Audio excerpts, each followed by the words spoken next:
Hello everyone, welcome to another video of PS Does Reviews. Today I will be talking about this book, which is called The Robots of Dawn. It's the third book on the robot series, or the fourth if you include iRobot. So Isaac Asimov is a very known science fiction author. He did this one called iRobot, which is a collection of stories about robotics in general. This was made before robots were actually invented, and it goes very deep into the sociological concerns between how robots are not supposed to harm mankind, they're supposed to help. And there's a lot of interesting issues regarding that. Anyways, he did the iRobot series, which was a collection of short stories. Then he did the Foundation series, and then he started writing a few stories on the robotics series. He wrote this one called The Caves of Steel, which introduced this character called Elijah Bailey, and he went on to unravel a mystery with his partner, which is a robot called Daniil. And them two together, they solved a mystery happening on Earth. Then there was the second volume, which was called The Naked Sun, where they both were reteamed together and they had to solve a murder happening in the world of Solaria. And then the third one, which is one I just finished reading, is called The Robots of Dawn, and they once again became partnered in trying to solve a mystery. And this time it was a murder of a robot happening in Aurora, which is another of the planets that were colonized. They are called in the book spacer worlds, because Earth colonized other worlds in this universe. Let's call it that, sci-fi universe. Earth colonized other worlds. The other worlds have evolved, and the cultures between the worlds are quite different. When it was at the time of the storyline. So what happens is, in Earth, society has increased a lot, and people are used to living inside, they call them cities. They're very packed, they're very sociological, they share resources, they have common cafeterias, they have common bathrooms, all kind of things like that, and they don't look with good eyes to robots at all. They think they are stealing their jobs and things like that. They are only useful to work on the field because the Earth society in this universe is scared of open spaces. They've been living inside cities with closed domes and very tight spaces for so long that if they go outside, they feel agoraphobic.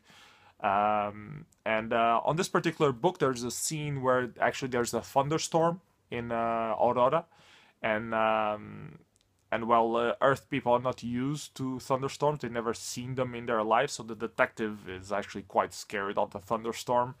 And he's scared of going outside at all, and he actually makes a huge effort to break the Earth standards of accepting the outdoors and not be afraid. So yeah, it's very interesting. And this book is, well, it can be defined as a detective mystery. There's a certain mystery, in this case the murder of a robot, of a humaniform robot, and they try to solve that, and they do that by interviewing several characters and traveling different places to interview these characters. It's very interestingly written, and it also covers a lot of interesting aspects. First is the culture shock between the different worlds and Earth, and all of them are make-believe, but they all make you reflect a bit on how society can go. They mention a lot of patriotism stories. In this case, there is a political faction inside this world in Aurora, which are called the globalists, and they want the rest of the galaxy to be colonized only by Aurorans. And not only that, but they don't want themselves, humans, to go. So they want robots to go colonize those places, and then the humans will go there after the world is all built. And they will colonize the galaxy that way, which is very strange. And another faction wants the Earth people to keep doing what they were doing some years ago and colonize other other planets in the galaxy as well. Actually, they want all the planets to have shared resources to colonize the galaxy. They want a universe mankind or galactical mankind and not an Auroran galaxy, let's call it that. Anyways, there are very interesting issues being discussed. There's a lot of social taboos embedded into the culture. Like the spacer worlds are very afraid of germs from the Earth people. They consider the Earth people to be dirty and full of diseases. And these cultures on these spacer worlds have evolved, that they all live in open spaces. They like nature, but they rely a lot on robots to do things for them. They don't like. They have a very casual relationship with sex. In Solaria, they abolished sex. They didn't want sex at all. Any contact would be considered dirty. So it was a very interesting read, and this was on the previous book. And on this book, we read more about the Auroran society itself. And Auroran society sees sex as a choreography. That's how it's mentioned. Like, they do the sex thing, and it's very casual. They do social sex. They casually approach each other. Oh, let's have sex. Oh, yeah, today is okay for you. Let's just, it's like having a drink. They just go have sex. It's perfectly fine. They don't get married. They don't get into a relationship. They just have casual sex, which can also happen in Earth. There are some people and some cultures that do that, but it's interesting to reflect on that topic.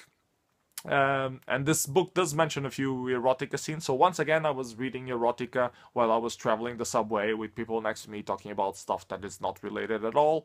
There are quite a few scenes with erotic tension in it, let's call it that.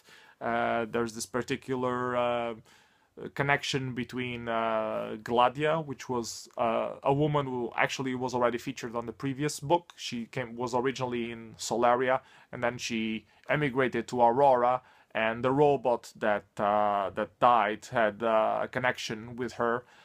So she's featured a lot in this book again, and it's very interesting to see the dynamic between the detective and this woman, Gladia, and how Gladia explains all the different sexual cultures and sexual taboos that existed in Solaria and now in Aurora. So she talks a lot about sex, so it's very interesting in that aspect as well. What other things are worth talking about? Yeah, there's a lot of robotics things being talked. I don't know the right word to discuss it. It's maybe ideology, robotic ideology, how robots are servants, but they also can be more of that, more than that, not only being used as sexual partners, but also being used to push society in a certain way or evolve in a certain way that will maybe benefit, maybe hinder society, who knows, but it's very interesting. I don't want to spoil anything of the ending of the book, so I'm not gonna I don't want to get much deeper into what aspects of robotics can be achieved or unlocked, let's call it that. But robotics plays a huge role in this book, and thinking about robotics and how robots can be told what to do and how they prioritize things, and yeah, it's a very interesting book. I really liked. I'm into robotics and artificial intelligence in general, so I really enjoyed this book. It's a bit thicker than the other ones were, but it was quite justified. There are a lot of funny scenes in the book as well. The interviews are quite interesting. The characters are all very unique and very interesting as well. So yeah, I really enjoyed it. It was a great read. I highly recommend it. This was pretty much the only book I had time to read this month, so this is the only book I'm going to feature in this video. let me know what you guys thought of the book. If you have read it before, put some comments. Don't forget to subscribe. Tell me what you think about the whole science fiction, what you think about Asimov, what you think about robots, if they are going to become our overlords or not. Yeah. The one last aspect that I wanted to mention about this book is how it connects to the Foundation series. I read the Foundation series before I started reading the Robot series, and a lot of the characters show up in Foundation. And Foundation is occurring in a forward time period. So Robot series is like here, and then the Foundation period will be much here, but some of the robots survive and outlive and then show up at Foundation, and some of the concepts that are originally being discussed here in the Robot series play a huge, significant role in the Foundation series later on. So it's very interesting to see the back and forth. And also in the Foundation series, there are some books which actually they travel back to spacer worlds which were originally being colonized at this point, and you see how the cultures that were being talked about here originally, how they managed to survive or sustain or evolve later on, like millions of years, not millions, but a few years, well, not just a few, but quite many years afterwards. So how that society managed to sustain itself or evolve. So it's a very interesting read. I highly recommend it. I'm gonna probably give it a 4 or 5 stars in Goodreads. I don't know yet. So yeah, just let me know. Put your comments if you want any replies, or don't put your comments. Fuck off. I don't give a shit. So bye. Take care.